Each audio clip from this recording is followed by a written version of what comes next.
नमस्कार, आप देख रहे हैं भारतीय न्यूज़ 24/7 और मैं हूं आपके साथ दिलीप पांडे। करते हैं खबरों की शुरुआत। आज मोदी जी बिहार में फैक्ट्री लगाते तो बिहार के लोग दूसरे राज्यों में ट्रेन में भरकर भेड़ बकरी की तरह क्यों जाते। खबर विस्तार से।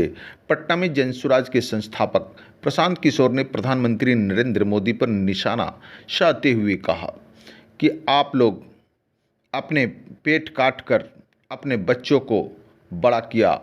आपके बच्चे जैसे ही 20 से 25 साल के उम्र के हुए, वैसे ही बिहार के बेरोजगार लड़के दूसरे राज्यों में ट्रेन या बसों से भेड़ बकरी की तरह लाद कर मजदूरी करने के लिए आप लोग भेज देते हैं।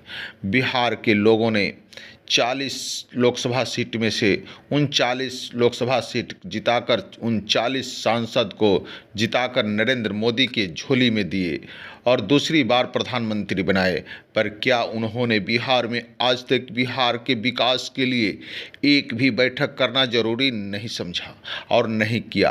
प्रशांत किशोर ने कहा कि कोरोना की रोकथाम के लिए लगाए गए लॉकडाउन से उपजी भयावह स्थिति का उदाहरण देते हुए उन्होंने कहा कि आप लोगों ने कोरोना के समय को देखा ही होगा।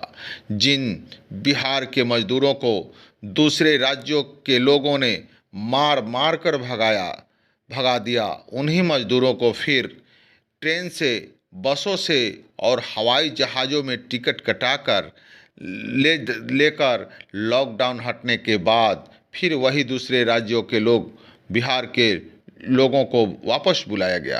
आप बिहार के लोगों ने कभी सोचा कि बिहार के मजदूर को ही आखिर दूसरे राज्यों के लोगों ने क्यों बुलाया? क्या तमिलनाडु, केरल, पंजाब, दिल्ली, सूरत में मजदूर नहीं हैं? नहीं, वहाँ भी मजदूर हैं, लेकिन वहाँ के मजदूर 35 से 40 हज़ार रुपये महीने लेते हैं और बिहार के गरीब बेरोजगार लड़का जाकर 10 से 15 हज़ार रुपये में वही 12 घंटा काम कर रहे हैं। तो आप बताएं कि मोदी जी बिहार में फैक्ट्री क्यों लगाएंगे? जब सस्ते रेट में बिहार के मजदूर दूसरे राज्यों में काम करने के लिए मिल रहा है तो बिहार में मोदी जी फैक्ट्री क्यों लगाएंगे? क्या कुछ कहा जन स्वराज के संस्थापक प्रशांत किशोर ने, खुद ही सुने जुबानी। अगर आपने चैनल को लाइक और सब्सक्राइब नहीं किए हैं तो ज़रूर करें ताकि इस बिहार के युवाओं और लोगों की कान तक, जन जन तक जरूर पहुँचे। नमस्कार। 40 में 39 एमपी जिताकर आपने भेजा है। 26 एमपी का राज्य है गुजरात। गुजरात में फैक्ट्री लगेगा, गुजरात में बुलेट ट्रेन चलेगा, गुजरात में सी प्लेन चलेगा। अब बिहार का आदमी बैलगाड़ी पर चलेगा।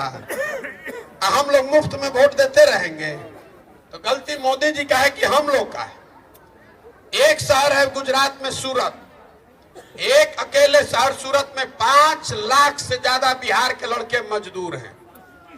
आप बताइए, जरा सोचिए कि सूरत में कितना फैक्ट्री होगा।